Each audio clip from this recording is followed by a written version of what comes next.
Ladies और gentleman, welcome to अपाना सक्षम point YouTube channel. यहाँ आपको मिलेगी इतिहास विषय से संबंधित भरपूर सामग्री, जिससे आप first grade, net JRF, assistant professor, TGT, PGT व अन्य इतिहास विषय की तैयारी बेहतर ढंग से कर सकते हैं। इसलिए आप ये यूट्यूब चैनल सब्सक्राइब कीजिए तथा साथ ही हमारा टेलीग्राम चैनल भी ज्वाइन कीजिए। नमस्कार दोस्तों, जय हिंद, वंदे मातरम। अपना सक्षम पॉइंट यूट्यूब चैनल पर एक बार फिर से आप सभी का हार्दिक स्वागत है। नाथ पब्लिकेशन की बुक में हमारा आधुनिक भारतीय इतिहास का पाठ चल रहा था, जिसमें पिछली क्लास में हमने 2 चैप्टर किए थे, ब्रिटिश काल में शिक्षा का विकास और ब्रिटिश काल में प्रेस का विकास। आज की क्लास में भी हम 2 चैप्टर करने वाले हैं, जिसमें 10वां चैप्टर है ब्रिटिश शासन पर भारतीय अर्थव्यवस्था का प्रभाव। ब्रिटिश शासन पर भारतीय अर्थव्यवस्था का प्रभाव। और 11वां चैप्टर होगा 1857 से पूर्व अंग्रेजी शासन के विरुद्ध भारतीय संघर्ष। 1857 से पूर्व अंग्रेजी शासन के विरुद्ध जो भारतीय संघर्ष हुआ था, इसके संबंधित 11 चैप्टर पढ़ेंगे। फिर कल की क्लास में हम 1857 की क्रांति के बारे में पढ़ेंगे। तो करते हैं आज की क्लास में सबसे पहले 10 नंबर चैप्टर को शुरू। 18वीं शताब्दी में मुगल साम्राज्य कमजोर होने से आर्थिक व्यवस्था का भी विघटन हो गया तथा वह कमजोर हो गई थी। अंग्रेजों ने प्लासी तथा बक्सर युद्ध जीतने के बाद भारतीय अर्थव्यवस्था को पूर्णतः अपने कब्जे में कर लिया। इन युद्धों को जीतने से पहले ही ब्रिटिश सरकार ने संरक्षणवाद की नीति के तहत 1700 ईस्वी में भारत में आने वाले रंगीन एवं छपे हुए वस्त्रों के प्रयोग पर प्रतिबंध, सूती कपड़ों के आयात पर 15% आयात कर लगा दिया। 1720 ईस्वी में भारतीय रेशमी एवं छपे हुए वस्त्रों पर प्रयोग पर इंग्लैंड में प्रतिबंध लगा दिया गया। वाणिज्यिक चरण 1757 से 1813, औद्योगिक चरण या मुक्त व्यापार चरण 1813 से 1858, वित्तीय पूंजीवाद का चरण 1858 से लेकर 1947 ईस्वी। वणिकवाद या उपनिवेशवाद के प्रथम चरण में ब्रिटिश कंपनी ने सभी प्रतिद्वंदियों को समाप्त कर व्यापार में एकाधिकार स्थापित कर लिया। इस उद्देश्य के लिए देश पर राजनीतिक नियंत्रण स्थापित किया। वस्तुओं को कम से कम मूल्य पर खरीदकर अधिक से अधिक मूल्य पर बेचना। 1757 से 1772 ईस्वी का काल औपनिवेशिक लूट का काल कहा जाता है। के एम पनिकर ने बंगाल में 1765 से 1772 के ईस्वी के मध्य खंड को डाकू राज्य की उपमा दी। वाणिज्यिक चरण को परसिवल स्पेयर ने खुली और बेशरम लूट की संज्ञा दी है।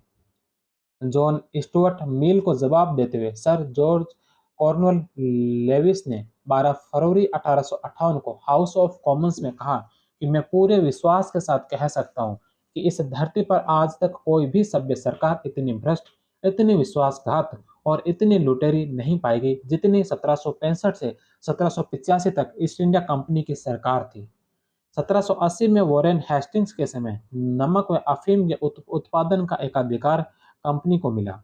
1813 के चार्टर एक्ट द्वारा कंपनी के व्यापारिक एकाधिकार को समाप्त कर दिया गया, चाय चीनी को छोड़कर।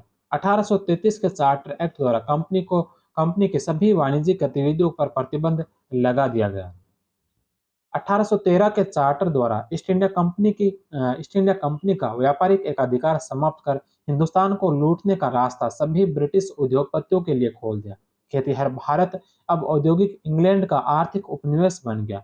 ब्रिटिश सूती वस्त्रों की भारतीय बाजारों में बाढ़ आ गई और अब भारत निर्यात करने वाले देश के स्थान पर ब्रिटिश सामान का आयातक बन गया।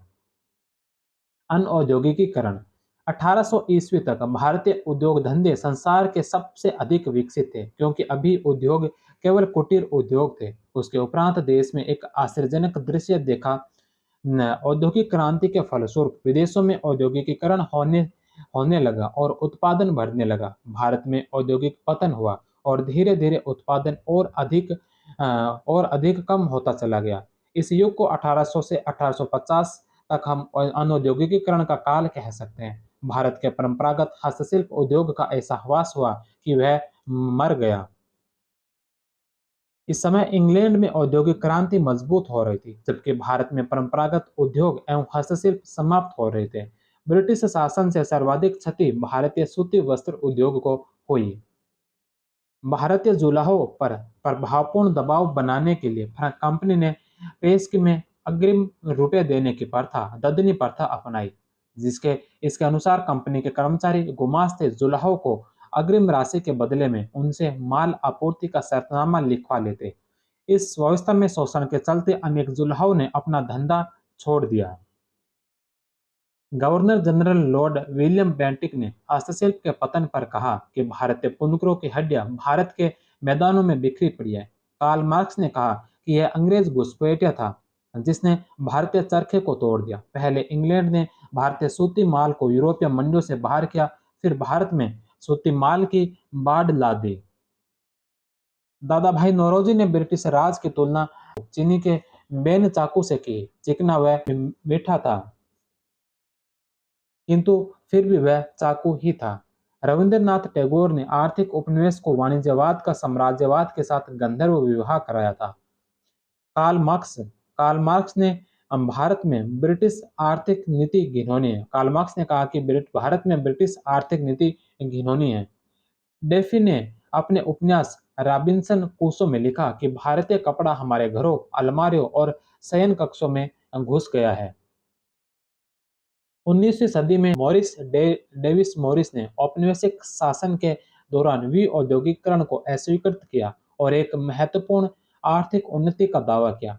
डेविस मॉरिस भारत के एक अमेरिकी आर्थिक इतिहासकार थे। मॉरिस का मानना था कि औद्योगिकीकरण एक मिथक था और 19वीं सदी में औद्योगिकीकरण के साक्ष्य को कमतर आंकता था।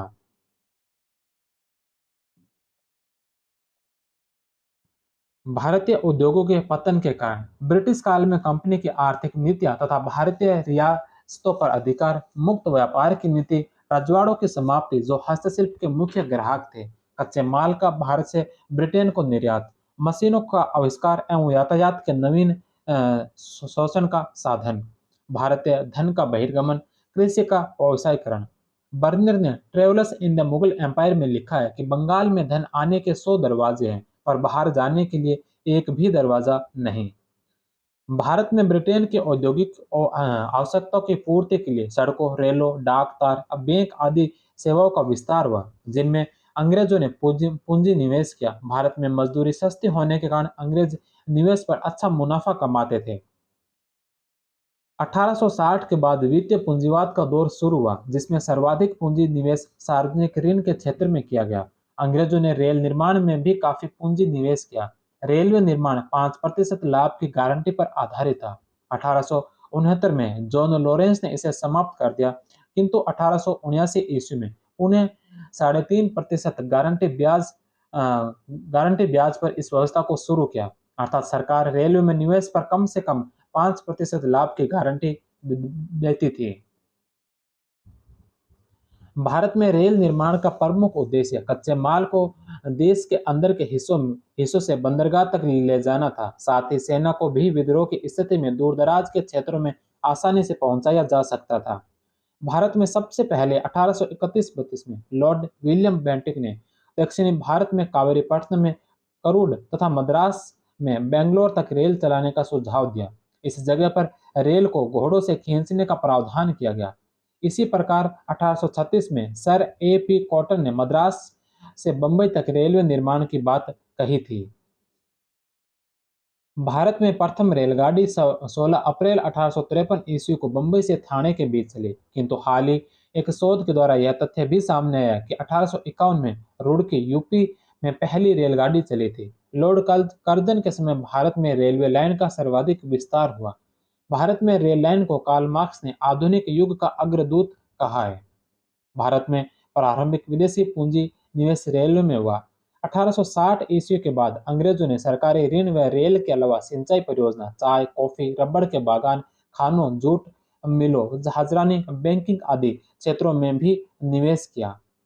1865 ईस्वी में एडविन अनार्ड ने लिखा है कि रेलवे भारत के लिए वह कार्य कर देगा जो बड़े बड़े वंशों ने पहले कभी नहीं किया। अकबर अपनी दयाशीलता तथा टीपू अपनी उग्रता द्वारा भी भारत को एक राष्ट्र नहीं बना पाए थे। रेलवे बोर्ड का गठन 1905 ईस्वी में कर्जन के समय सर थॉमस रॉबर्टसन समिति की सलाह पर 1901 में रेलवे बोर्ड का गठन किया गया। औपचारिक तौर पर 1905 में लॉर्ड कर्जन के काल में भारतीय रेलवे बोर्ड की स्थापना मार्च 1905 में हुई। यह भारतीय रेलवे बोर्ड अधिनियम 1905 की धारा के तहत स्थापित किया गया।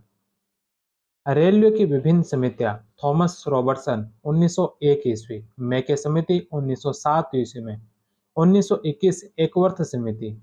इस समिति की सिफारिश पर ही 1925 में रेल बजट को साधारण बजट से पृथक किया तथा इस समिति ने ही सर्वप्रथम रेलवे को राज्य के नियंत्रण में लाने की बात कही थी। इसके अलावा 1932-33 में पोप समिति का गठन हुआ। 1936 में राल्फ वाजूहत समिति का गठन किया गया। 1947 में केसी नियोगी समिति का गठन हुआ। 1925 ईस्वी में सर डिकिंसन की अध्यक्षता में रेलवे आयोग की स्थापना हुई। भारत में रेलवे आंदोलन का वास्तविक प्रवर्तक रोलैंड मैकडोनाल्ड स्टीफेंस को माना जाता है। बाल गंगाधर तिलक ने भारतीय रेलवे के बारे में कहा कि ब्रिटिश भारत में रेलवे की कोई उपयोगिता नहीं है, यह दूसरे की पत्नी को अलंकृत करने जैसा है। इसी काल में भारतीय लघु व हस्तशिल्प उद्योग के पूर्णतः नष्ट हो जाने के बाद कुछ भारतीय पूंजीपतियों ने आधुनिक उद्योगों में पूंजी लगाई। भारत में पहला चाय बागान 1835 में लगाया गया। 1838 में भारत में उत्पादित चाय लंदन में बेची गई। 1839 में आसाम चाय कंपनी की स्थापना की। सूती वस्त्र पहला उद्योग था जिसमें भारतीयों द्वारा पूंजी लगाई गई। सूती वस्त्र की पहली मिल कावसी नाना भाई ने 1854 ईस्वी में लगाई। वस्त्र उद्योग में विदेशी पूंजी नहीं लगी। औपनिवेशिक प्रशासकों द्वारा पंजाब में अमेरिकन कपास को बढ़ावा देना था, जिसका उद्देश्य लंकाशायर के उद्योगों को कच्चा माल उपलब्ध कराना था।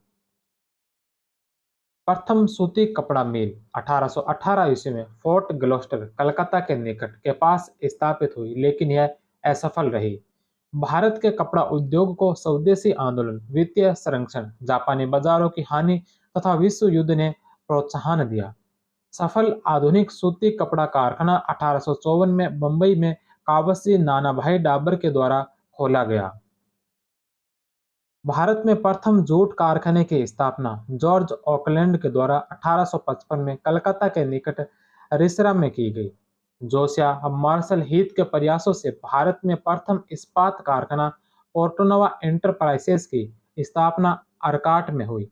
सर्वप्रथम आधुनिक पद्धति पर आधारित लौह इस्पात का प्रथम कारखाना 1874 में झरिया के निकट बाराकर नदी पर उल्टी बंगाल नामक स्थान पर खोला गया, लेकिन यहाँ सिर्फ ढलुआ लोहे का उत्पादन होता था। आधुनिक उद्योगों में सर्वप्रथम महान वैज्ञानिक प्रफुल्ल चंद्र राय ने 1893 में Bengal chemical and pharmaceutical workers की स्थापना की। इस उपक्रम का प्रारंभ कलकत्ता के निकट सोदपुर में खरीदे गए सल्फ्यूरिक एसिड के एक छोटे से संयंत्र इसमें देसी सामस्ती से आयुर्वेदिक व अंग्रेजी दोनों प्रकार की औषधियां तैयार की जाती थी।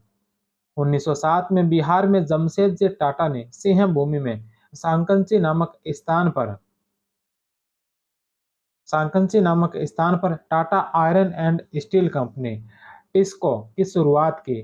Burnpur Indian iron and steel company TISCO की स्थापना की। 1923 में मैसूर रियासत के भद्रावती नामक स्थान पर Mysore iron and steel workers की स्थापना की। बी.ओ. चिदम्बरम पिल्ले ने 1906 में स्वदेशी स्टीम नेविगेशन कंपनी की स्थापना की। लॉर्ड हार्डिंग ने 1916 में सर थॉमस हॉलैंड की अध्यक्षता में भारतीय औद्योगिक आयोग की स्थापना की। भारत का पहला एल्यूमीनियम संयंत्र जेके नगर, जो पश्चिम बंगाल में है, 1937 में स्थापित हुआ। चीनी उद्योग भारत में सबसे पहले बेतिया, बिहार में 1840 ईस्वी में लगाया गया, जो असफल रहा। भारत में आधुनिक चीनी उद्योग की शुरुआत 1903 ईस्वी में बिहार में पहली चीनी मिल की स्थापना के साथ हुई। सरकार ने इसको 1913 ईस्वी में संरक्षण देना प्रारंभ किया। भारत में आधुनिक ढंग से सीमेंट बनाने का पहला कारखाना 1904 ईस्वी में मद्रास में लगाया गया, लेकिन असफल रहा। 1936 में एसोसिएट सीमेंट कंपनी एसीसी की स्थापना हुई। भारत में कागज का पहला सफल कारखाना 1879 में लखनऊ में लगाया गया। भारत में सुपर फास्फेट उर्वरक का पहला कारखाना 1906 ईस्वी में तमिलनाडु के रानीपेट नामक स्थान पर स्थापित हुआ। 1837 1870 ईस्वी में 1870 ईस्वी में कैटी तेलंग और फिरोज शाह मेहता ने बंबई में साबुन का कारखाना खोलकर लोगों के समक्ष उदाहरण प्रस्तुत किया। 1860 से 64 ईस्वी के बीच अमेरिकी गृह युद्ध के दौरान भारतीय कपास की मांग में वृद्धि हुई, जिससे भारतीय कपास व्यापारियों ने अत्यधिक लाभ कमाया। 1888 में बंबई में सूती वस्त्र उद्योग में तकनीकी प्रशिक्षण देने के उद्देश्य से विक्टोरिया जुबली टेक्निकल इंस्टीट्यूट की स्थापना की गई। सूती वस्त्र के बाद जूट दूसरा महत्वपूर्ण उद्योग था। इसमें विदेशी पूंजी की मुख्य भूमिका थी। जूट उद्योग का केंद्र बंगाल था। किसी भारतीय द्वारा स्थापित एवं नियंत्रित प्रथम जूट मिल 1921 में घनश्याम दास बिरला के द्वारा स्थापित की गई। 1919 ईस्वी में बिरला जूट कंपनी की स्थापना हुई। बम्बिंगटन स्मिथ समिति यह भारत सरकार द्वारा नियुक्त एक समिति थी। इस समिति ने वर्ष 1919 में अपनी सिफारिशें दी। इस समिति का गठन भारत के वित्तीय और मुद्रा प्रणाली की जांच के लिए किया गया था। इस समिति के अध्यक्ष ब्रिटिश सिविल सेवक कर बेसिल बम्बिंगटन थी। प्रथम विश्व युद्ध का भारतीय उद्योगों पर सकारात्मक प्रभाव पड़ा। युद्ध के कारण आवश्यक वस्तुओं की मांग अचानक बढ़ गई। भारत से निर्यात कम हो जाने के चलते कच्चे माल की कीमतें नहीं बढ़ी और न ही श्रम की कीमतों में वृद्धि हुई। इसका पूरा लाभ उद्योगपतियों और व्यापारियों को मिला। नौपरिवहन की सुविधा कम हो जाने और यूरोपीय देशों में युद्ध सामग्री के उत्पादन पर बल देने से भारत में आयातित होने वाली वस्तुओं के मूल्य में वृद्धि हो गई। इसका लाभ भी भारतीय उद्योगों को मिला। 1921 में इब्राहिम रहमतुल्लाह की अध्यक्षता में एक वित्तीय कमीशन का गठन किया गया। इसने अपनी रिपोर्ट में उद्योगों को संरक्षण देने वाला एक 3 सूत्रीय फॉर्मूला दिया। सरकार ने आयोग द्वारा दी गई विवादात्मक संरक्षण की सिफारिशों को स्वीकार कर लिया। सरकार ने सीमेंट, शीशा और तेल शोधक उद्योगों को छोड़कर निम्न भारतीय उद्योगों को संरक्षण दिया। लौह इस्पात उद्योग को 1924 में, कागज उद्योग 1925, सूती कपड़ा उद्योग 1930, चीनी उद्योग 1932। 1944-45 ईस्वी में भारतीय आयात का सबसे बड़ा स्रोत ब्रिटेन के स्थान पर अमेरिका हो गया। व्हिटले आयोग 1929 औद्योगिक कार्यशालाओं और बगीचों में श्रम की वर्तमान स्थिति के विषय में सुझाव हेतु इस आयोग का गठन लॉर्ड इरविन के समय किया गया। दादा भाई नौरोजी प्रति व्यक्ति आय का अनुमान लगाने वाले प्रथम राष्ट्रवादी नेता थे। दादा भाई के अनुसार 1867-68 ईस्वी में प्रति व्यक्ति आय 20 रुपए थी। राष्ट्रीय आय का प्रथम वैज्ञानिक आंकलन वी राव ने लगाया। उनके अनुसार 1931-32 में प्रति व्यक्ति आय 62 रुपए थी। रानाडे द्वारा प्रकाशित इंदु प्रकाश ने लिखा कि रेलवे ने भारतीय समृद्धि को क्षति पहुंचाई। सहचर अखबार ने 1884 के एक अंक में रेल को भारत के विकास में एक हथकड़ी कहा। कार्ल मार्क्स ने कहा कि रेलवे भारत में आधुनिक उद्योगों का सही रूप से पुरोगामी होगा। भारत में प्रारंभिक विदेशी पूंजी निवेश रेलवे में हुआ। धन का निष्कासन। धन के निष्कासन से तात्पर्य उस प्रक्रिया से था जिसमें भारतीय धन का प्रवाह निरंतर और बिना रोक टोक के इंग्लैंड की ओर हुआ। उसमें प्रतिफल में भारत को कोई आर्थिक या भौतिक लाभ न मिलकर केवल गरीबी और औद्योगिकीकरण की प्राप्ति हुई। धन के निकासी का प्रमुख रूप निर्यात की तुलना में आयात का काफी कम होना या फिर एक तरफा निर्यात किया जाना था। धन निकासी के अन्य रूप में गृह शुल्क शामिल थे। गृह शुल्कों में भारतीय सार्वजनिक ऋण एवं रेलों पर लगाई गई पूंजी पर दिया जाने वाला ब्याज, भारत को दी गई सैनिक एवं अन्य सामग्री की लागत, भारत के कारण इंग्लैंड में दिए जाने वाले नागरिक तथा सैनिक इंग्लैंड में भारत सचिव का संपूर्ण खर्च एवं भारतीय अफसरों को दिया जाने वाला भत्ता और पेंशन शामिल थे। धन के निष्कासन की प्रथम चर्चा करने वाले भारतीय व्यक्ति राजा राममोहन राय थे।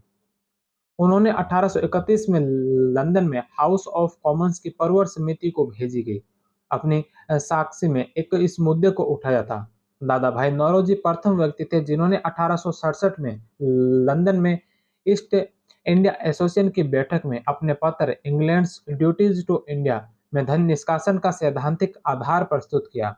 दादा भाई नौरोजी ने इसमें लिखा कि ब्रिटेन भारत में अपने शासन की कीमत के रूप में उस देश की संपदा को भारत से छीन रहा है। भारत में वसूल किया गया लगभग चौथाई भाग देश से बाहर जाकर इंग्लैंड के संसाधनों में जुड़ जाता है। नौरोजी ने धन निष्कासन को गरीबी का एक प्रमुख कारण मानते हुए कहा कि ब्रिटेन भारत का खून चूस रहा है। यहाँ इस तथ्य को ध्यान में रखना होगा कि इंग्लैंड डेब्ट्स टू इंडिया की रचना लाला लाजपत राय के द्वारा की गई थी। इंग्लैंड्स ड्यूटीज टू इंडिया जो दादा भाई नौरोजी के है, इंग्लैंड्स डेब्ट टू इंडिया जो लाला लाजपत राय के है। लाला लाजपत राय के द्वारा 1917 में न्यूयॉर्क में दी गई थी। वही इंग्लैंड ड्यूटीज टू इंडिया दादा भाई नौरोजी की रचना है। इसके अतिरिक्त आपने एक अन्य लेख poverty and un British rule in India में इस विषय पर विस्तृत चर्चा की गई। उनका मानना था कि अन्य कारणों के अतिरिक्त धन का निष्कासन ही भारत की वास्तविक गरीबी और दुख का मुख्य कारण है। प्लासी के युद्ध से कई स्रोतों से धन निकास होने लगा, जैसे बंगाल का भू राजस्व अधिशेष, व्यापार पर एकाधिकार, कंपनी के अधिकारियों को बंगला व भारतीय शासकों से मिलने वाली मोटी भेंट, बलपूर्वक ऐंठा गया धन इत्यादि। कंपनी भारत से ही प्राप्त इस अधिशेष धन को में नि, भारत में निवेश कर यहाँ से निर्यात योग्य सामान खरीद कर बाहर भेज देती थी, जिसके बदले भारत को कुछ नहीं मिलता। दादा भाई नौरोजी ने धन निष्कासन को अनिष्टों का अनिष्ट कहा है। दादा भाई नौरोजी के अनुसार धन निष्कासन सिद्धांत का तात्पर्य भारत की राष्ट्रीय संपदा का एक भाग या कुल वार्षिक उत्पाद ब्रिटेन को निर्यात कर दिया जाता था, जिसके लिए भारत को कई वास्तविक प्रतिफल नहीं मिलता। दादा भाई नौरोजी के अन्य लेख the wants and means rule in India 1870 में प्रकाशित, on the commerce of India 1871 में प्रकाशित। दादा भाई नौरोजी ने उत्तरदायित्व के पदों पर भारतीयों को नियुक्त न करने की नीति को नैतिक निकास की संज्ञा दी। महादेव गोविंद रानाडे ने भी 1872 में धन के निकास की आलोचना की और कहा कि राष्ट्रीय पूंजी का 1/3 भाग किसी न किसी रूप में भारत से बाहर जा रहा है। अमृत बाजार पत्रिका ने धन के निष्कासन की आलोचना करते हुए लिखा कि वे यह नहीं जानते कि इस शल्य क्रिया के परिणाम स्वरूप उनका रोगी सोचनीय दशा में पहुंच जाता है। रमेश चंद्र दत्त ने अपनी पुस्तक इकोनॉमिक हिस्ट्री ऑफ इंडिया 1901 में धन निष्कासन के सिद्धांत पर बल दिया और लिखा कि धन के निष्कासन के दुष्परिणाम नादिर शाह जैसे विदेशी आक्रांतों द्वारा की गई लूटमार से भी अधिक घातक थे। कांग्रेस ने 1896 ईस्वी के कलकत्ता अधिवेशन अध्यक्ष रहीमतुल्लाह साइनी में पहली बार धन निष्कासन के सिद्धांत को स्वीकृति प्रदान की। 1901 ईस्वी में इंपीरियल लेजिस्लेटिव काउंसिल में बजट पर भाषण करते हुए गोपाल कृष्ण गोखले ने धन निष्कासन का सिद्धांत प्रस्तुत किया।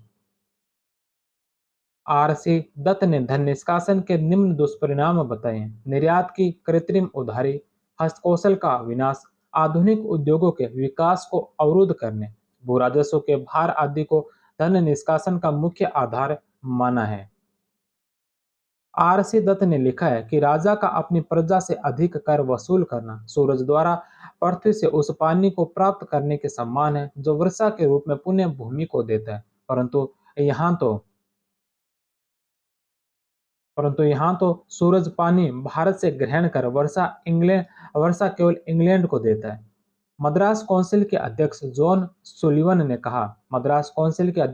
सुलिवन ने कहा कि हमारी प्रणाली एक ऐसे स्पंज के रूप में काम करती है जो गंगा के किनारे से प्रत्येक अच्छी वस्तु सोख लेती है और फिर उसे टेम्स नदी के किनारे निचोड़ देती है।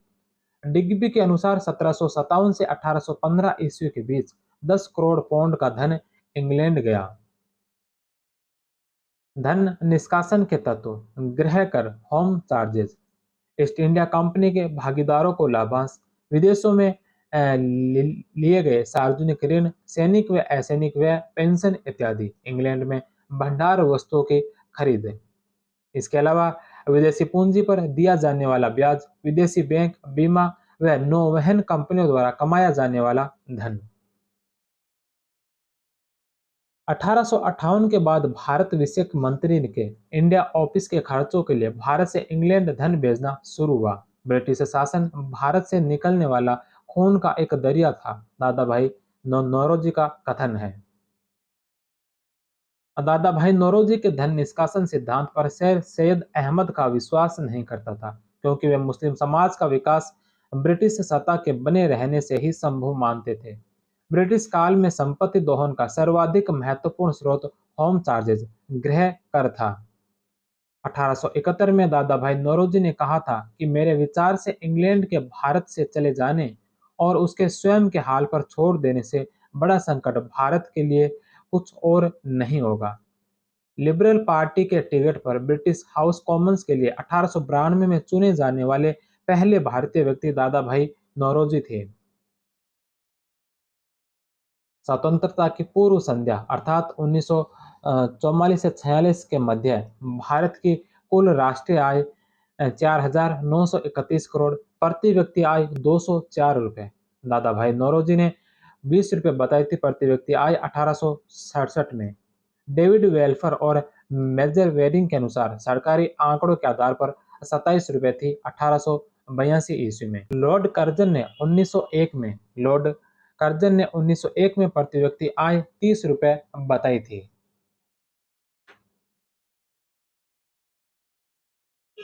विलियम डिग्बी ने 1899 में प्रति व्यक्ति आय 19 रुपए बताई। दादा भाई नौरोजी के अनुसार अंग्रेजी राज्य के प्रारंभ से 1865-66 तक समस्त निकास 150 करोड़ पौंड था।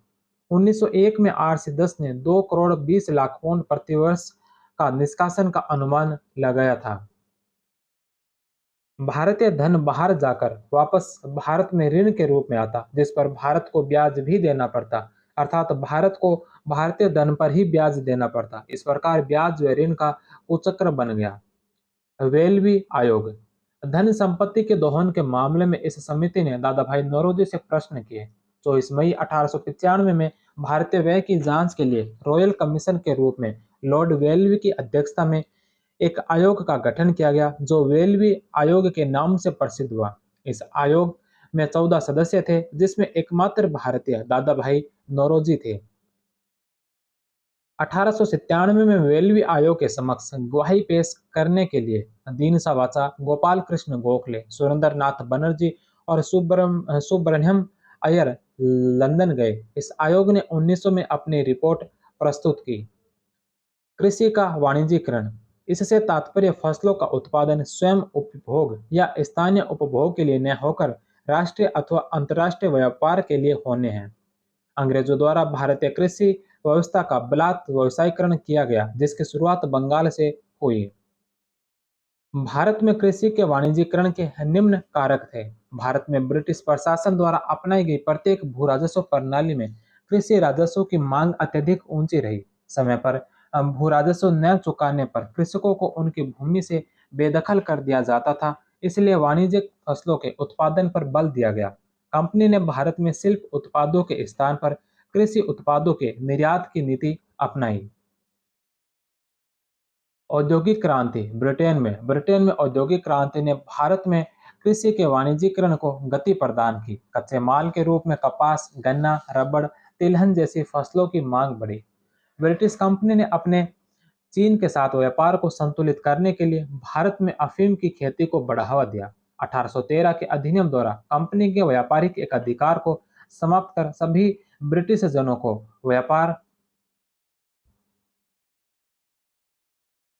व्यापार और चाय के व्यापार पर एक अधिकार प्रदान किया। 1833 ईस्वी के अधिनियम द्वारा चाय तथा चीन के साथ व्यापारिक एक अधिकार को समाप्त कर दिया गया। इस अधिनियम में ब्रिटिश नागरिकों को भारत में भूमि खरीदने और बागान लगाने का अधिकार मिल गया।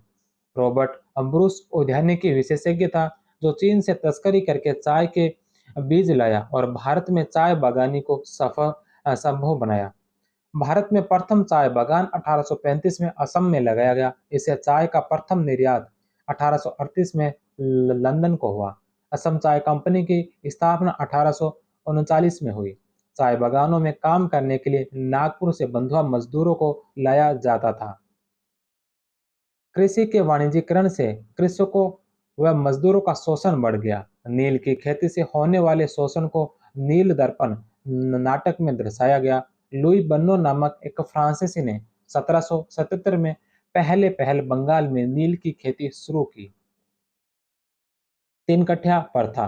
चंपारण बिहार बिहार के चंपारण के किसानों को अपने अंग्रेज बागान मालिकों के अनुबंध पर अपनी जमीन के सहित 3/20 भाग पर नील की खेती करना अनिवार्य हुआ, जिसे तीन कठिया प्रथा कहा गया। कम्यूनिटी प्रथा। बिहार व उड़ीसा में कृषि दास के रूप में खेती करने वाले कुर्मी जाति के लोग अपने मालिकों द्वारा प्राप्त ऋण पर दी जाने वाली ब्याज की राशि के बदले जीवन भर इनकी सेवा करते थे। कमियां कमियां लोग अपने मालिक के बंधुआ मजदूर थे। ऋण के मूल पर जो सूद आता था, उसके एवज में उन्हें आजीवन मालिक की सेवा में रहना पड़ता था। दुबला हाली प्रथा सूरत में प्रचलित। इसके अनुसार दुबला हाली दास अपनी संपत्ति एवं स्वयं का संरक्षक अपने मालिकों को मानते थे। पन्नीथाल तमिलनाडु में कृषि दास की प्रचलित प्रथा थी। अकाल पड़े। भारत में गरीबी बढ़ी, गांवों की अर्थव्यवस्था ध्वस्त होने से शहरों की ओर पलायन बढ़ा। कुछ हद तक अर्थव्यवस्था का मौद्रीकरण हुआ। डेनियल थार्नर ने 1890 से 1947 ईस्वी तक काल को कृषि स्थिरता का काल बताया है। लिथको आयोग कृषि पर राजकीय आयोग। लॉर्ड इरविन के समय भारत में कृषि की स्थिति सुधारने की सिफारिश पर कृषक विपणन संगठन की स्थापना की गई। अकाल नीति का विकास। कृषि के शासनकाल में पहला अकाल 1769 में पड़ा, जिसमें बंगाल की 1/3 जनसंख्या नष्ट हो गई। कंपनी ने इस समय जनता की मदद नहीं की, जिसकी प्रतिक्रिया में सन्यासी विद्रोह हुआ, जिसका वर्णन बंकिम चंद्र चटर्जी ने अपने उपन्यास आनंद मठ में किया है। इसी प्रकार 1781-82, 1784, 1792 ईस्वी में मद्रास और उत्तरी भारत में सूखा और अकाल पड़ा।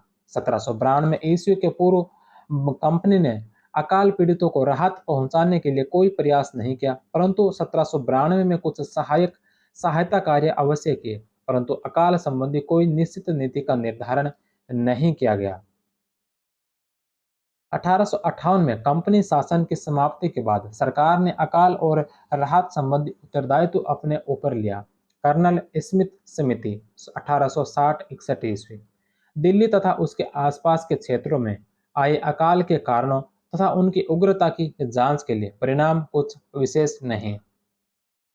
जॉर्ज कैंपबेल समिति 1866-67 ईस्वी में उड़ीसा में आए अकाल के संदर्भ में अपनी रिपोर्ट पेश की। समिति का मानना था कि सिर्फ स्वयंसेवी संस्थाएं ही राहत के कार्यों के लिए उत्तरदायी नहीं है। सरकार ने राहत कार्यों को अंजाम अनमने ढंग से दिया। सरकार को रेलवे, सड़कों व नहरों का काम प्रारंभ करके लोगों को रोजगार देना चाहिए। आयोग ने यह सुझाव दिया। इस समय भारत का वायसराय जॉन लॉरेंस था। एफ.आर. कोकेरे समिति 1866-67। बिहार में अकाल के कारणों का पता लगाने के लिए समिति का गठन किया गया। स्टेची आयोग 1880। इसे प्रथम अकाल आयोग कहा जाता है। इसका गठन लॉर्ड लिटन ने किया था। मई 1878 में सर रिचर्ड स्टेची की अध्यक्षता में भारतीय अकाल आयोग का गठन किया गया। आयोग ने 1880 में सौंपी गई रिपोर्ट में सिफारिश की कि मुफ्त सहायतार्थ केवल असमर्थ लोगों को उपलब्ध करवाई जाए। इसका उद्देश्य सरकार की अकाल अकाल एवं राहत संबंधी नीति निर्धारित करना था। इस आयोग ने निम्न सुझाव दिए। अकाल की संभावना होने से पूर्व ही प्रभावित व्यक्तियों को रोजगार के साधन उपलब्ध कराए जाए। असमर्थ एवं दरिद्र व्यक्तियों को भोजन उपलब्ध कराया जाए। ऐसे लोगों की सूची सूची बनाकर उन्हें दरिद्रशालाओं एवं सहायता शिविरों में रखा जाए। उन्हें भोजन, अनाज और पैसा दिया जाए। प्रभावित क्षेत्रों में अन्न भंडारण की व्यवस्था और आवश्यकता पड़ने पर अनाज के निर्यात को प्रतिबंधित करना चाहिए। अकाल की अवस्था में लगन एवं अन्य करों में कमी तथा छूट की व्यवस्था होनी चाहिए। अकाल राहत में होने वाले खर्च प्रांतीय सरकारें वहन करें। आवश्यकता अनुसार केंद्रीय सरकारें इन्हें सहायता एवं अनुदान प्रदान करें। सूखे की स्थिति में दुधारू पशुओं को हरे भरे क्षेत्रों में स्थानांतरित करने का प्रबंध करना। प्रत्येक प्रांत में अकाल कोष होना चाहिए। इसके आधार पर एक अकाल कोष बना जिसमें प्रत्येक वर्ष 1 करोड़ रुपए जमा होते थे। 1883 में अकाल संहिता निश्चित की गई। प्रांतीय अकाल संहिता का आधार बनी। लोयल आयोग 1897 ईस्वी, लॉर्ड एल्गिन द्वितीय के समय 1896-97 में महान अकाल के संदर्भ में रिपोर्ट दी। छठा है सर एंटनी मैकडोनाल्ड आयोग। सर एंटनी मैकडोनाल्ड आयोग 1900 ईस्वी में लॉर्ड कर्जन के समय इस आयोग का गठन किया गया।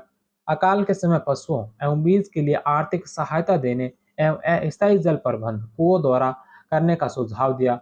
अकालग्रस्त क्षेत्रों को अकाल आयुक्त के जिम्मे रखने का सुझाव दिया।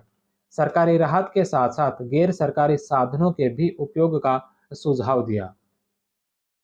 कृषि की स्थिति सुधारने, सिंचाई एवं परिवहन की व्यवस्था करने का भी सुझाव दिया गया। सक्षम हाथ को काम देने की सिफारिश की। जॉन वुडहेड आयोग 1943 ईस्वी में लॉर्ड वेवेल के समय बंगाल में भीषण अकाल पड़ा।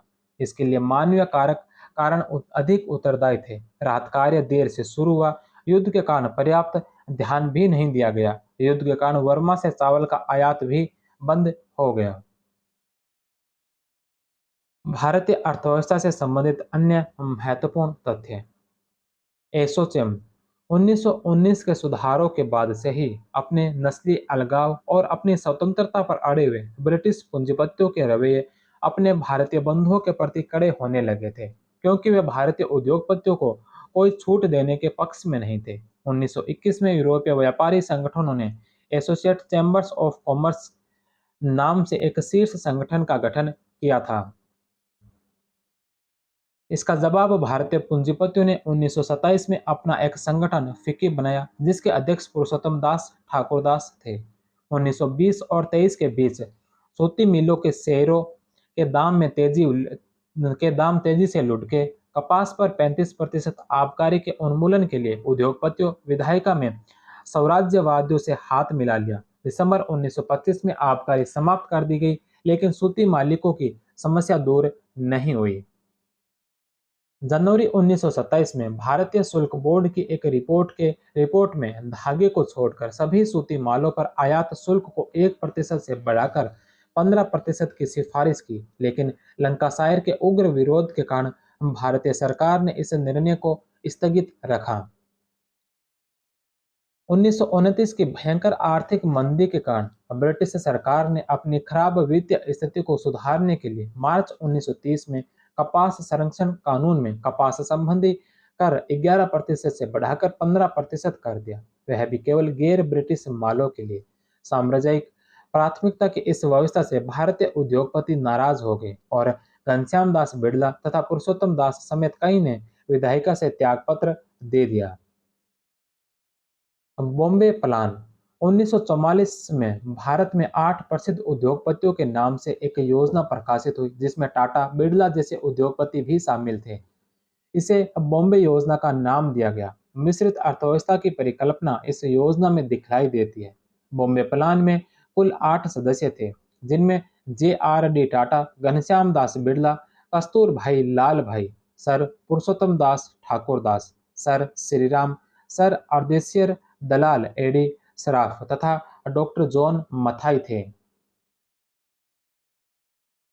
ब्रिटिश शासन में भू राजस्व व्यवस्था। सार्वजनिक आय का सर्वाधिक महत्वपूर्ण स्रोत भू राजस्व होने के कारण सरकार ने भू राजस्व का निर्धारण बहुत ऊंची दरों पर करने का प्रयास किया और लगातार अपनी मांग बढ़ाने की कोशिश की। कार्ल मार्क्स ने भारत में ब्रिटिश आर्थिक नीति को घिनौनी करार देते हुए इसे सुअरपन की संज्ञा दी। सरकार की आय का सबसे प्रमुख स्रोत भू राजस्व ही था। जुलाई 1757 में 24 परगना अधिकार में आने के बाद अंग्रेजों ने फ्रैकलैंड से वहां की मालगुजारी वसूल करवाई।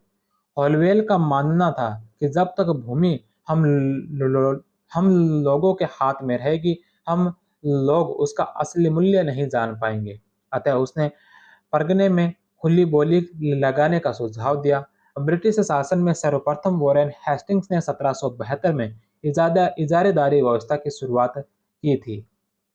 पंचशाला 1772 में वॉरेन हेस्टिंग्स की अध्यक्षता में एक सर्किट समिति का गठन किया गया, जिसमें मिडल्टन, लॉरेल, ग्राहम सदस्य शामिल थे। इनके सुझाव पर पंचशाला प्रणाली अस्तित्व में आई, जिसे सर्वप्रथम बंगाल के नदिया जिले के कृष्णा नगर में लागू किया गया। इसमें ऊंची बोली लगाने वाले जमींदार को 5 वर्ष के लिए जमींदारी दी जाती थी तथा उनके निरीक्षण के लिए कोलकाता में राजस्व बोर्ड का गठन भी किया जाता था। जब जमीन की नीलामी शुरू हुई, तब अधिकांश नीलामी अंग्रेजों ने जीती। स्वयं वॉरेन हेस्टिंग्स ने अपने नौकर कुंतु बाबू के पुत्र के नाम पर इजारेदारी ले ली। इस प्रकार इस प्रणाली में कई विसंगतियां आई, जिसके कारण 1776 में अमीनी आयोग का गठन किया गया। 1777 में पंचशाला को समाप्त कर दिया तथा इसके स्थान पर एक साला का निर्धारण किया। स्थायी बंदोबस्त स्थायी बंदोबस्त या इक्तमरारी बंदोबस्त प्रणाली का जनक फिलिप फ्रांसिस को माना जाता है। Philip Francis, Alexander Dow, Thomas Law तथा हेनरी पेटुला ने सर्वप्रथम स्थायी बंदोबस्त का सुझाव दिया। इसके पश्चात जब कॉर्नवालिस गवर्नर जनरल बनकर आया, तब उसने राजस्व बोर्ड के अध्यक्ष सर जॉन शोर की अध्यक्षता में इस समिति का गठन किया। इसके अंतर्गत जमींदारों को भूमिपति मनाया जाना था तथा उनके साथ 10 वर्षीय बंदोबस्त किया जाना था। उसके सुझाव पर लॉर्ड कॉर्नवालिस ने इसे 1790 में लागू किया और 1793 में इसे स्थायी कर दिया। जेम्स ग्रांट ने जमींदारों को भूमिपति बनाने का विरोध किया था। इसके बाद यह भू राजस्व व्यवस्था स्थायी अथवा इस्तमरारी बंदोबस्त के नाम से प्रसिद्ध हुई। 1793 में लॉर्ड कॉर्नवालिस के द्वारा बंगाल और बिहार में स्थायी बंदोबस्त की शुरुआत की गई। इस प्रणाली में जमींदार और राजस्व संग्रहकर्ता अपनी जमींदारी की पूरी भूमि के स्वामी बन गए और किसानों को जमींदारों की दया पर छोड़ दिया गया। जमींदारों को किसानों से प्राप्त किराए का 10/11वां हिस्सा कंपनी को देना होता था तथा 1/11वां हिस्सा स्वयं रखते थे। इस बंदोबस्त ने काश्तकार को निम्न स्थिति में ला दिया और लंबे समय से प्राप्त प्रथागत अधिकारों से वंचित कर दिया। स्थायी बंदोबस्त प्रणाली बंगाल, बिहार, उड़ीसा, असम, उत्तरी कर्नाटक तथा उत्तर प्रदेश के बनारस क्षेत्र में लागू की गई, जिसमें ब्रिटिश भारत के क्षेत्रफल का लगभग 19% हिस्सा शामिल था।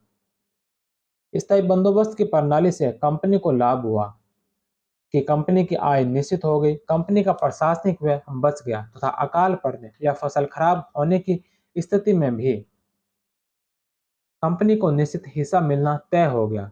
सूर्यास्त कानून 1794 वर्ष के अंतिम सूर्यास्त तक वर्ष के अंतिम सूर्यास्त तक निर्धारित राशि न देने की स्थिति में जमींदारी जब्त कर नीलाम कर दी जाती थी। टी आर होम्स ने स्थायी बंदोबस्त को एक भयंकर भूल करार दिया। वहीं रमेश चंद्र दत्त ने इस व्यवस्था की प्रशंसा की थी। स्थायी बंदोबस्त के अलावा दूसरी व्यवस्था थी रैयतवाड़ी व्यवस्था। यह व्यवस्था अलेक्जेंडर रीड ने सर्वप्रथम 1792 में 12 माइल मद्रास में लागू की गई, जिसमें किसानों को भूमि का मालिक मानकर उनके साथ 3 से 10 वर्ष तक का समझौता किया गया, लेकिन यह योजना भी असफल रही। इसके पश्चात थॉमस मुनरो ने इसको वास्तविक रूप देने का कार्य किया। इसने मद्रास में इसे व्यवस्थित रूप से लागू किया। इस कारण इसे रैयतवाड़ी व्यवस्था का जनक कहा जाता है। थॉमस मुनरो ने 1820 से 27 तक मद्रास का गवर्नर रहा। इस अवधि में इसने निम्न कार्य किए: प्रत्येक गांव का सर्वेक्षण करवाया, प्रत्येक किसान की जमीन का विस्तृत ब्यौरा तैयार करवाया, सभी जोतों को नंबर तथा पहचान दी गई, जोत के मालिक का नाम, उसमें मालिक को जोत का स्वामित्व अधिकारी यानी पट्टा लिखा गया, प्रत्येक खेत का अलग अलग राजस्व तय किया गया। रेतवाड़ी व्यवस्था मद्रास, मुंबई, पूर्वी बंगाल, असम, कुर्ग तथा सिंध क्षेत्र में लागू की गई, जो ब्रिटिश भारत के 51% भाग में लागू थी। यह व्यवस्था लगभग 30 वर्षों तक सफलतापूर्वक मद्रास प्रांत में संचालित होती रही। तब संपूर्ण संपूर्ण दक्षिणी भारत में लागू करने के लिए प्रयास शुरू हुए।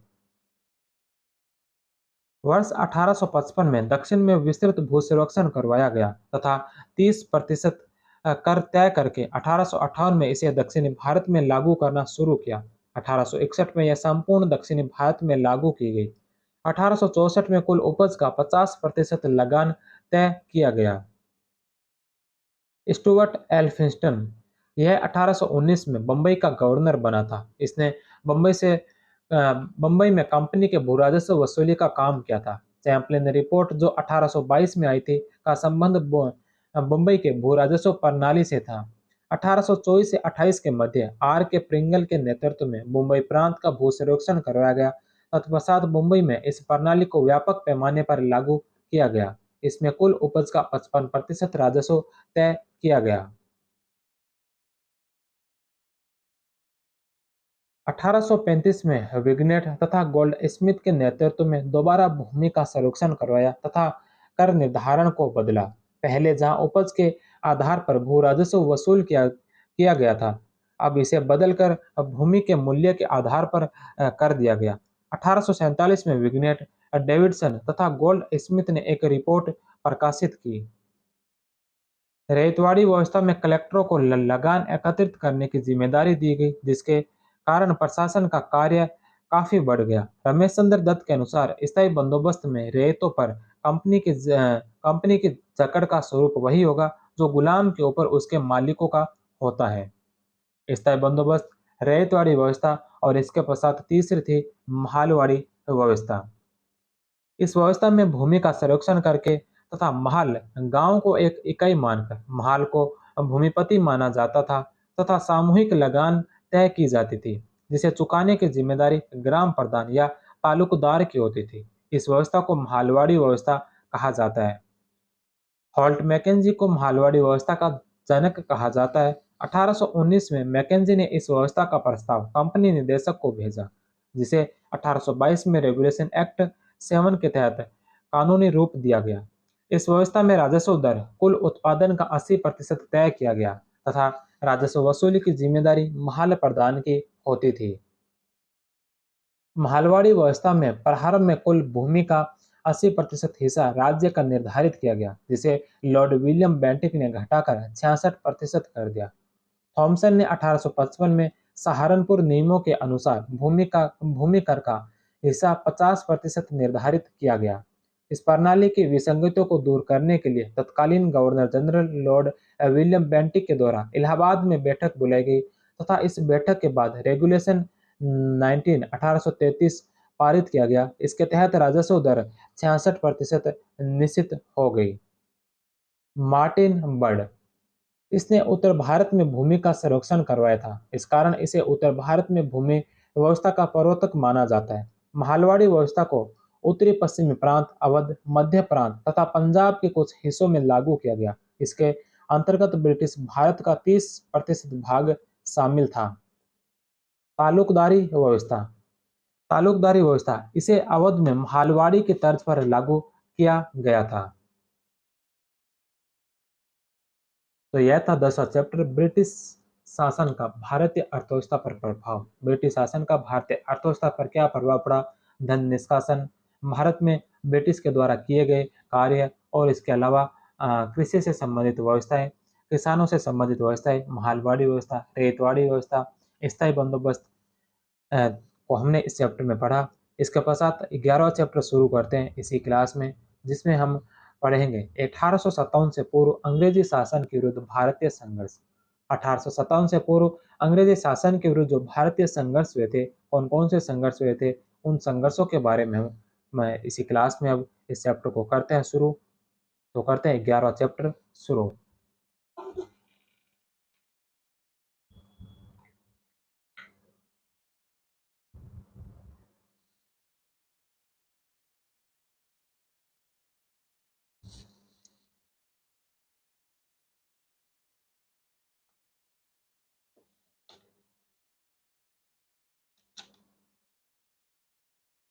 भारत में अंग्रेजी सत्ता की स्थापना 1765 के साथ ही उसका प्रतिरोध भी आरंभ हो गया।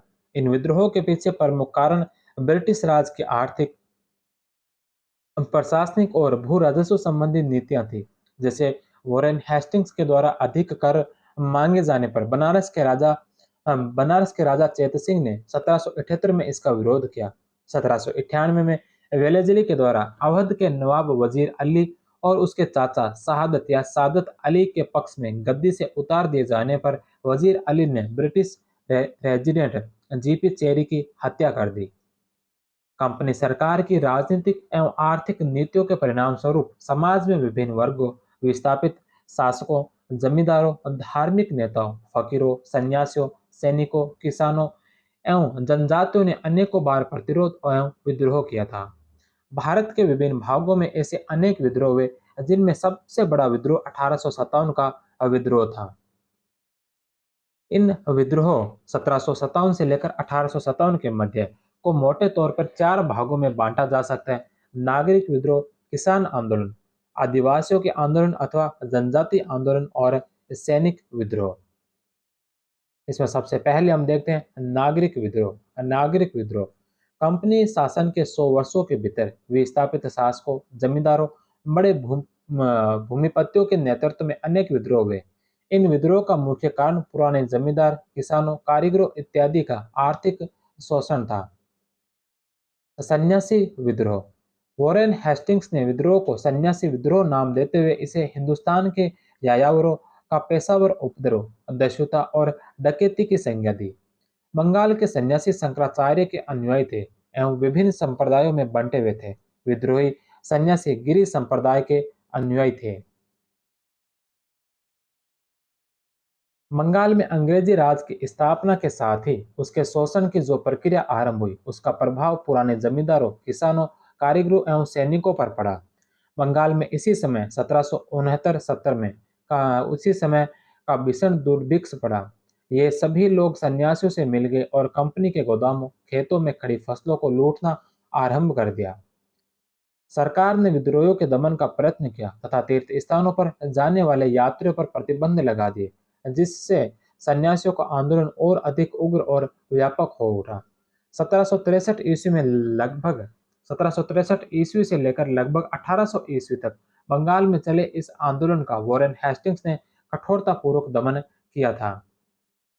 बंकिम चंद्र चटर्जी ने अपने उपन्यास आनंद मठ तथा देवी चौधरानी में सन्यासी विद्रोह का उल्लेख किया है। भवानी पाठक, देवी चौधरानी, अनूप नारायण, पीताम्बर, मजनू शाह तथा मूसा शाह भी इस आंदोलन से जुड़े हुए थे। सन्यासी विद्रोह का नेतृत्व द्विज नारायण तथा केना सरकार ने किया था। कच्छ का विद्रोह कच्छ का विद्रोह वस्तुतः कच्छ एवं काठियावाड़ के राजा को पदच्युत कर 1819 में अंग्रेजों के द्वारा उनके अल्पवयस्क पुत्र को अपनी शर्तों पर गद्दी पर बैठाने के कारण हुआ। वर्मा युद्ध में अंग्रेजों की पराजय से अंग्रेजों को और प्रेरणा मिली एवं उन्होंने भारमल को पुनः स्थापित करने की मांग की। 1831 में पुनः विद्रोह हो गया और अंग्रेजों को अनुरंजन की नीति अपनानी पड़ी। फकीर विद्रोह 1776-77 ईस्वी बंगाल में फकीरों ने 1776-77 में ब्रिटिश हुकूमत के विरुद्ध यह विद्रोह किया था। फकीर विद्रोह की गतिविधियों का केंद्र बंगाल के दिनाजपुर, रंगपुर और मालदा था। इस विद्रोह का नेतृत्व मजनू शाह एवं चिराग अली शाह ने किया था। सूरत का नमक विद्रोह 1844 में जब अंग्रेजों ने नमक पर कर 50 पैसे से बढ़ाकर 1 रुपया कर दिया और 1848 में नया मानक माप तोल अपनाया तो लोगों ने वहां विद्रोह कर दिया। विद्रोह की प्रचंडता देखकर सरकार ने उपयुक्त दोनों निर्णय वापस ले लिए।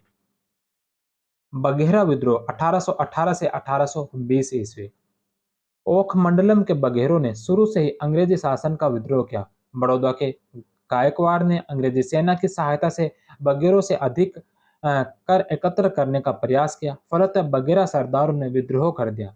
1818-19 के मध्य इन लोगों ने अंग्रेजी प्रदेशों पर भी आक्रमण किया। 1820 में इस विद्रोह को दबा दिया गया। कूका आंदोलन 1840 से 70 ईस्वी तक इस आंदोलन की शुरुआत 1840 के लगभग पश्चिमी पंजाब में भगत जोहारमल सेन साहब ने सिख धर्म में आई कुरीतियों को दूर कर इन्हें इसे पवित्र बनाने के उद्देश्य से की थी। जोहारमल के शिष्य बालक सिंह ने उत्तरी पश्चिमी सीमा प्रांत में हजारा नामक स्थान पर अपना मुख्यालय बनाया। 1853 से 72 में अंग्रेजों ने कुकाओं को कुचलने के लिए सैन्य कार्रवाइयां की थी। राम सिंह कुका ने कुका आंदोलन को भ्रष्टाचार समाप्त करने हेतु अंग्रेजों के विरुद्ध चलाया। इनके एक अन्य नेता राम सिंह कुका को 1872 में रंगून भेज दिया गया, जहां इसकी 1885 में मृत्यु हो गई। किटूर चेन्नम्मा का विद्रोह। यह विद्रोह पश्चिमी क्षेत्र में हुआ था। 1824 में इस विद्रोह की शुरुआत चिन्नम्मा ने की थी।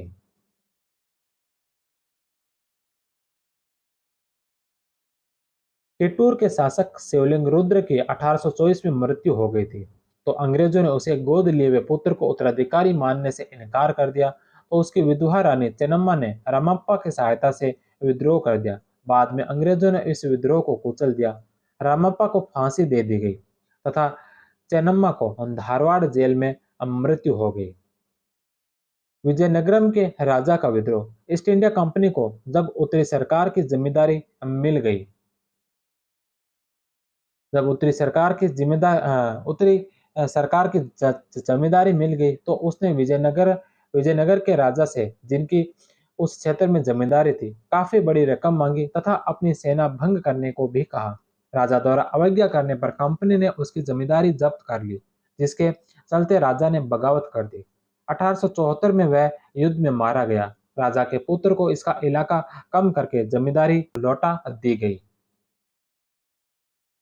इनके अलावा 18वीं-19वीं शताब्दी में उड़ीसा के जमींदारों, मद्रास के पोलिमरों, मैसूर, सौराष्ट्र के सरदारों, गुजरात के कोलियों, महाराष्ट्र के गडकरियों इत्यादि ने भी विद्रोह किया था। इसके पश्चात है अहोम विद्रोह। अहोम विद्रोह या गोमधर कुंवर के नेतृत्व में 1828 से 33 बंगाल के उत्तर पूर्व में अहोमों का प्राचीन राज्य था। प्रथम वर्मा युद्ध के अवसर पर कंपनी की सेना अहोम होकर भेजी गई, जिसे युद्ध की समाप्ति के बाद सरकार ने आश्वासन देने के बावजूद वापस नहीं बुलवाया। 1828 में गोमधर कुंवर को राजा बनाया गया तथा रंगपुर पर आक्रमण करने की योजना विद्रोहियों ने बनाई, जिसे सरकार ने विफल कर दिया और गोमधर को कैद कर लिया गया। सरकार ने 1833 में अपनी असम पुरंदर सिंह को तथा राज्य असम का एक छोटा अहोम राजा को दे दिया गया। खासी विद्रोह तीरथ सिंह 1828 से 33।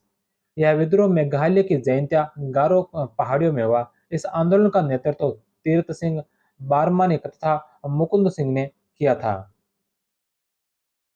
ईस्ट इंडिया कंपनी ने खासी पहाड़ियों के कामरूप और सिलहट पर अधिकार कर लिया। कंपनी असम और सिलहट के बीच एक सैनिक मार्ग का निर्माण करना चाहती थी, जिससे वर्मा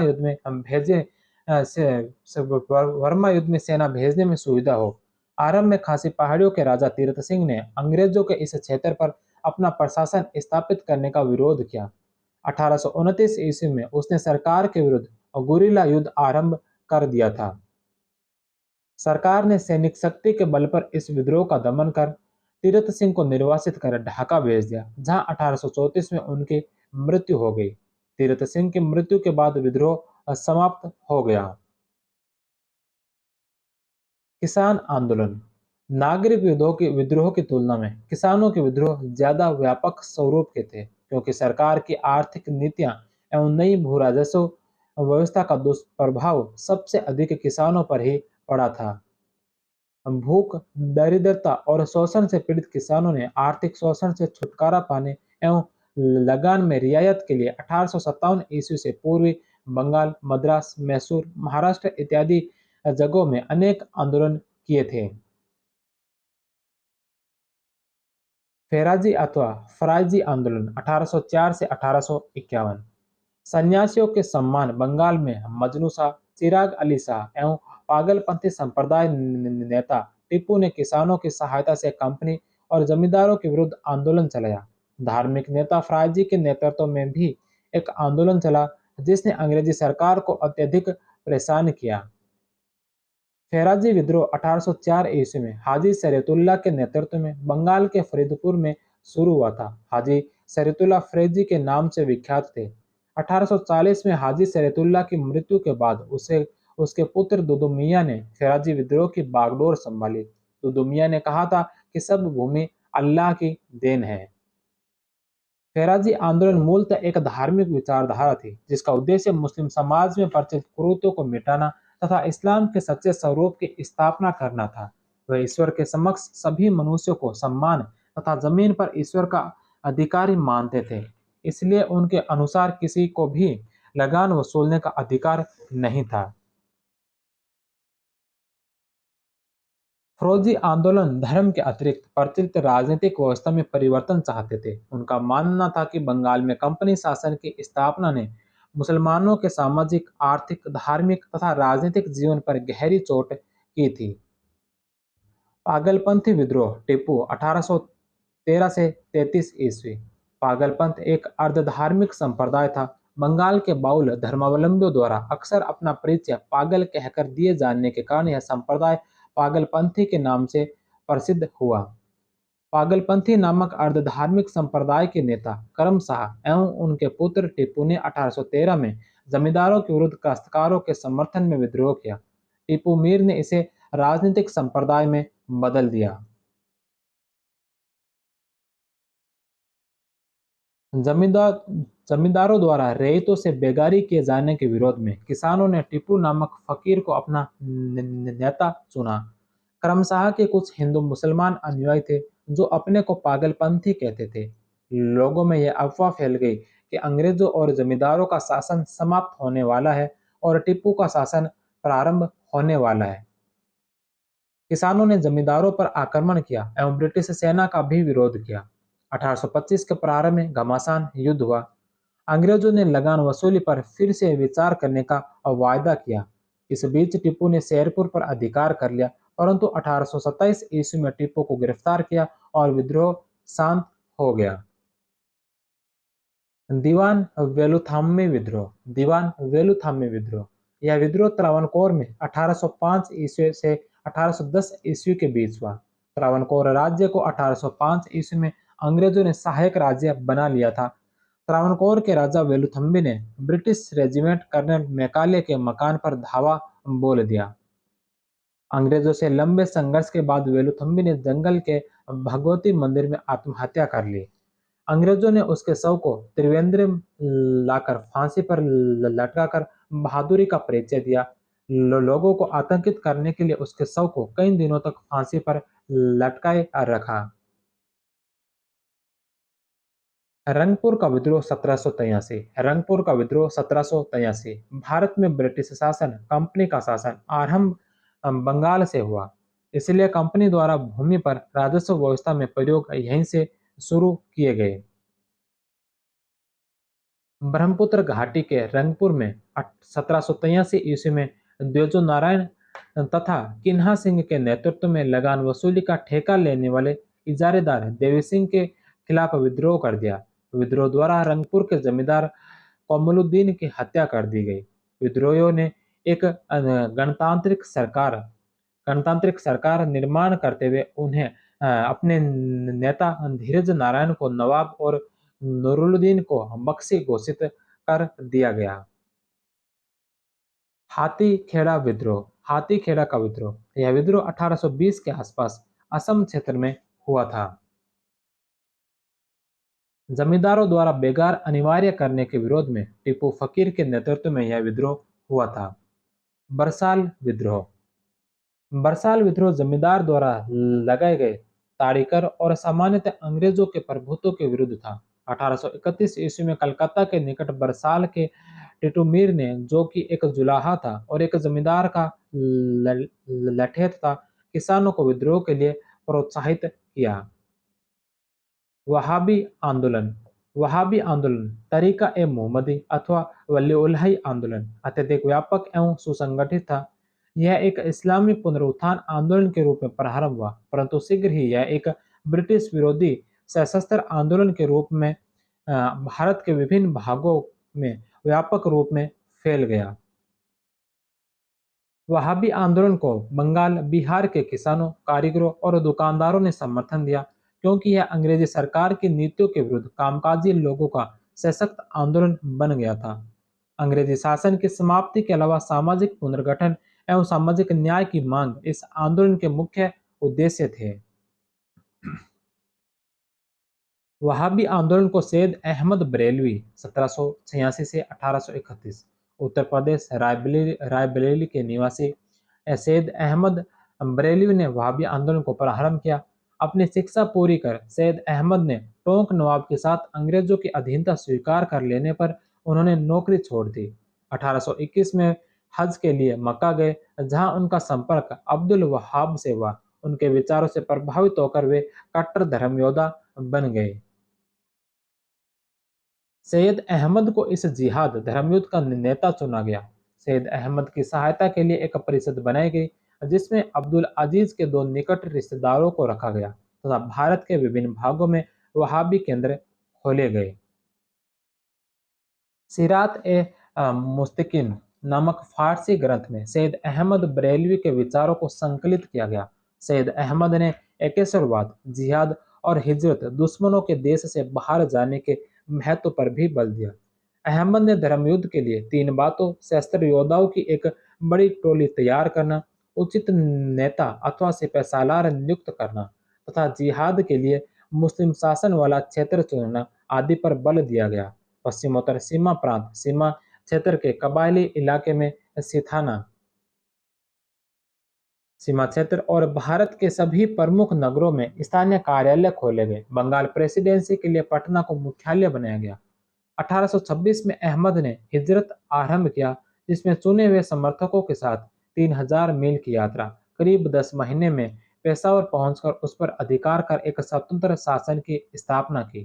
कालांतर में इसका केंद्र सिथाना, चारसदा, पाकिस्तान में स्थापित किया। पश्चिमोत्तर सीमा क्षेत्र में सिखों से उनका कड़ा संघर्ष हुआ। 6 मई 1831 को बालाकोट की लड़ाई में रणजीत सिंह की सिख सेना से लड़ते हुए सैयद अहमद मारे गए। बंगाल में इस आंदोलन में ने किसानों के समर्थन में व्यापक रूप से धारण कर लिया, जहां इसका नेतृत्व टिट्टू मीर ने किया था।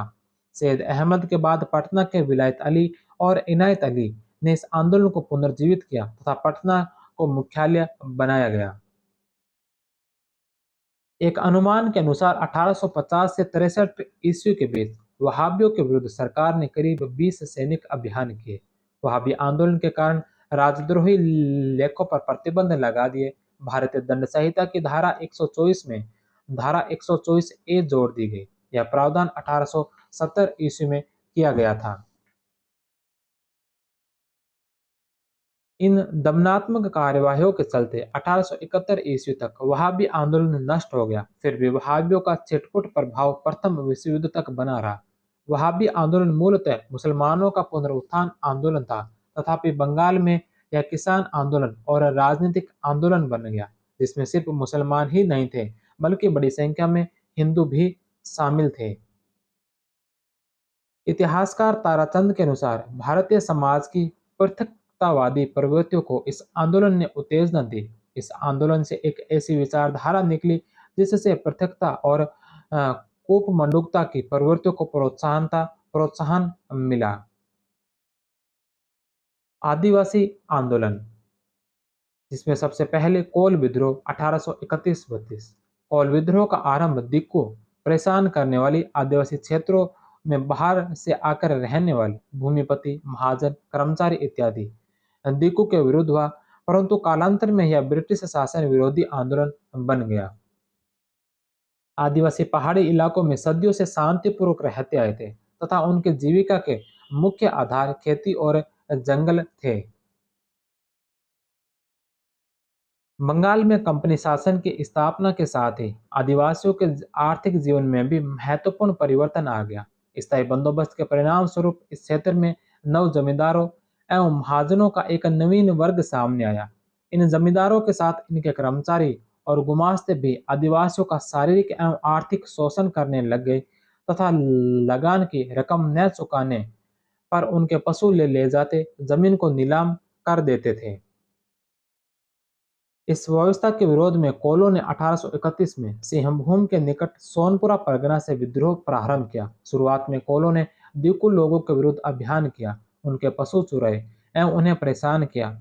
परंतु धीरे धीरे कोलों द्वारा बाहरी लोगों के घरों से निकलकर उनकी हत्या की गई।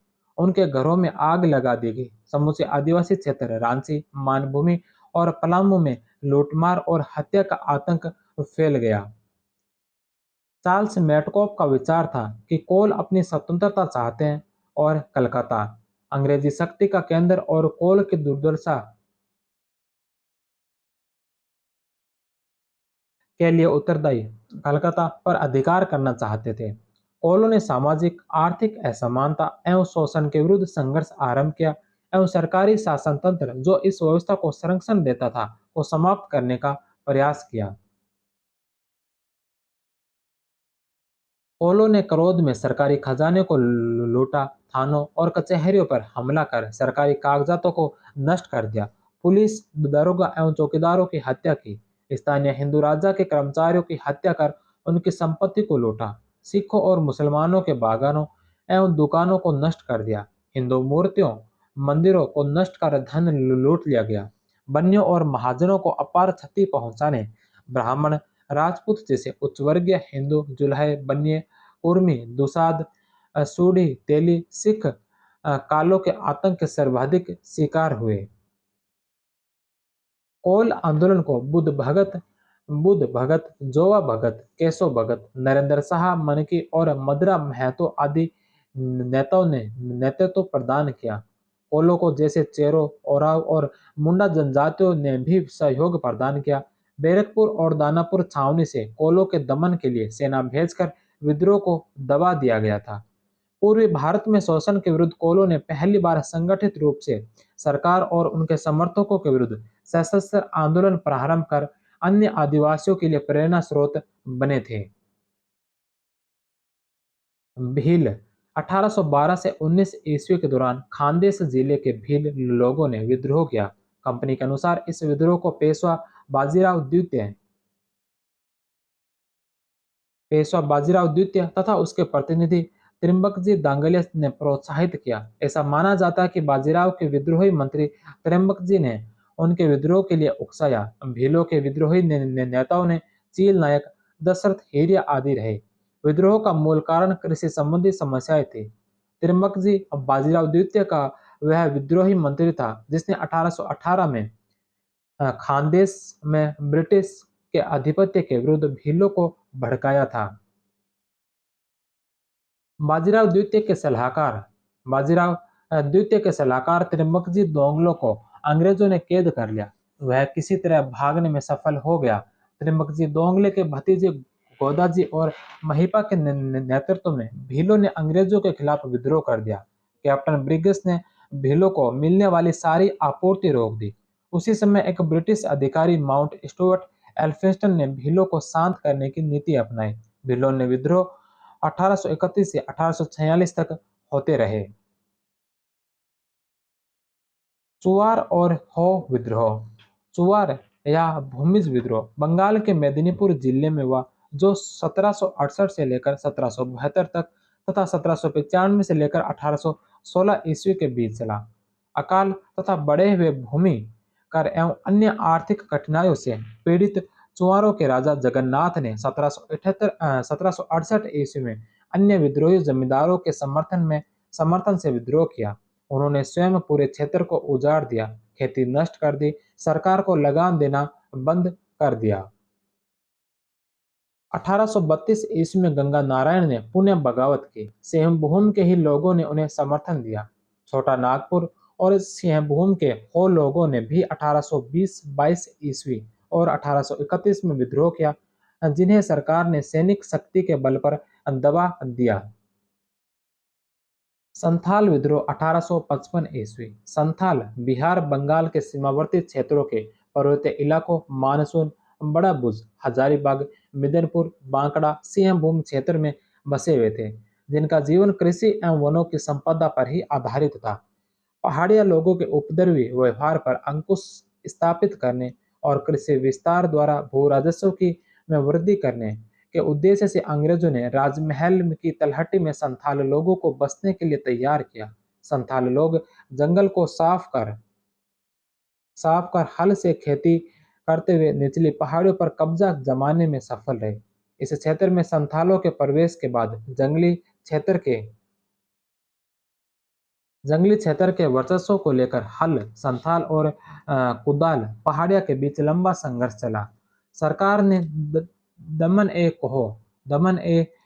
कोहो भागलपुर से राजमहल के बीच का क्षेत्र दामिन ए कोहो यानी पहाड़ पहाड़ का दामन के नाम से जाना जाता था, से भी लगान वसूल करने की व्यवस्था आरंभ कर दी। संथालों को इनके शोषण एवं अत्याचारों का शिकार होना पड़ा। महाजनों और साहूकारों से अविश्वसनीय सूद की दरों पर लगान चुकाने हेतु लेना पड़ता था। कर्ज चुकाने में उनके खेत मवेशी महाजनों के पास चले गए। उनको स्वयं और अपने परिवार के सदस्यों को महाजन के पास गुलाम रहकर बेगार कर दिया। जुलाई 1855 ईस्वी में संथालों ने सिद्धू, कान्हू, चांद और भैरव के नेतृत्व में विद्रोह किया।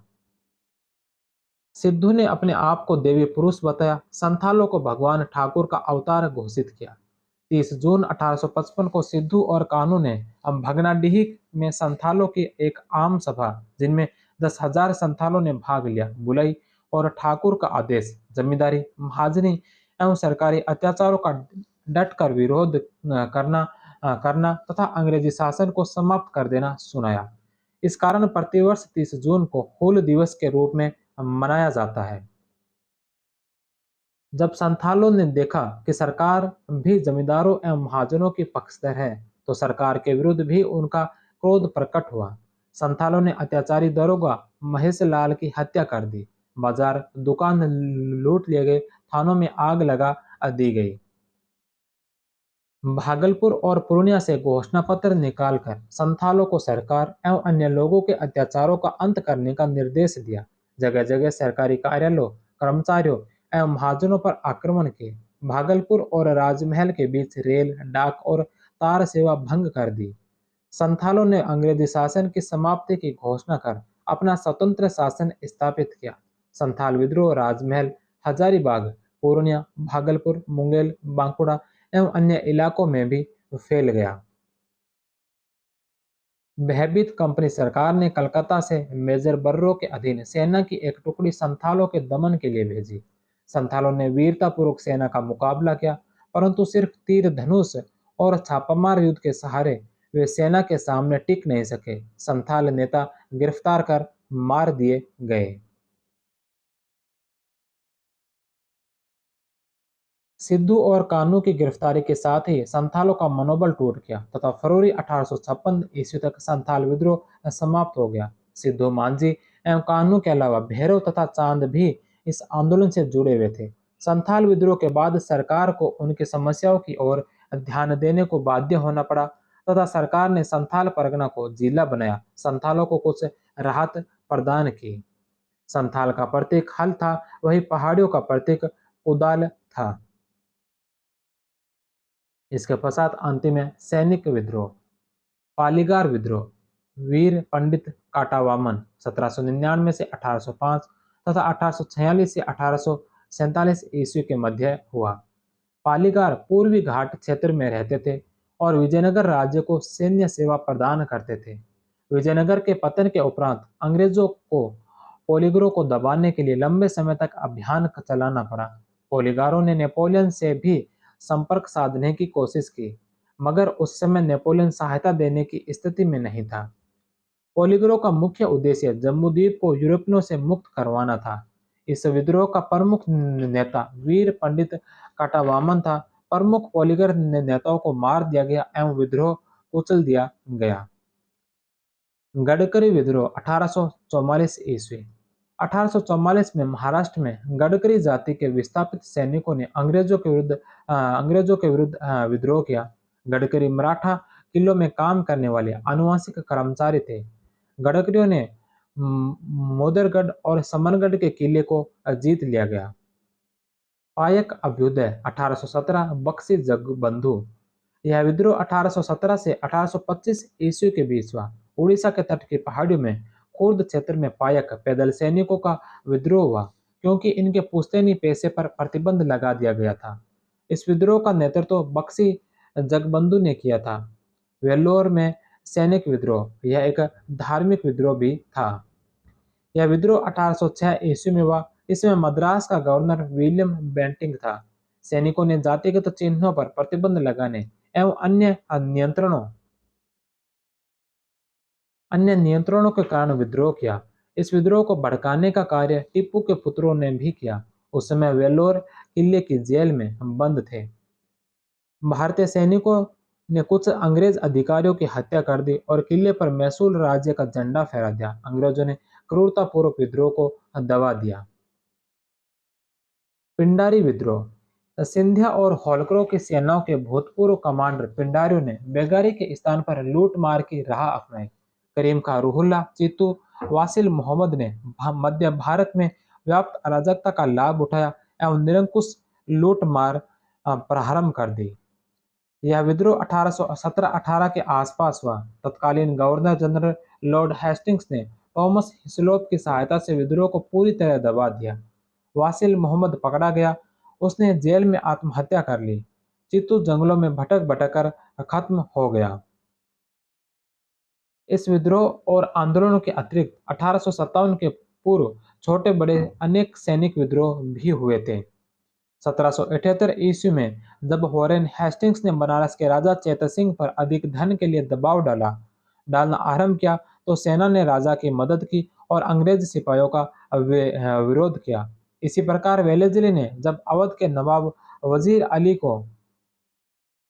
अली को गद्दी से हटा दिया, तब नवाब के सैनिकों ने ब्रिटिश सेना से युद्ध किया। इसी समय वर्मा युद्ध के अवसर पर 1824 में 47वीं भारतीय सेना ने वर्मा में जाने से इनकार कर दिया। वे भत्ते में वृद्धि की मांग कर रहे थे। सरकार ने 47वीं रेजिमेंट के सैनिकों पर गोली चलाकर उनकी हत्या कर दी तथा बचे हुए सैनिकों पर मुकदमा चलाकर अनेकों को फांसी पर चढ़ा दिया।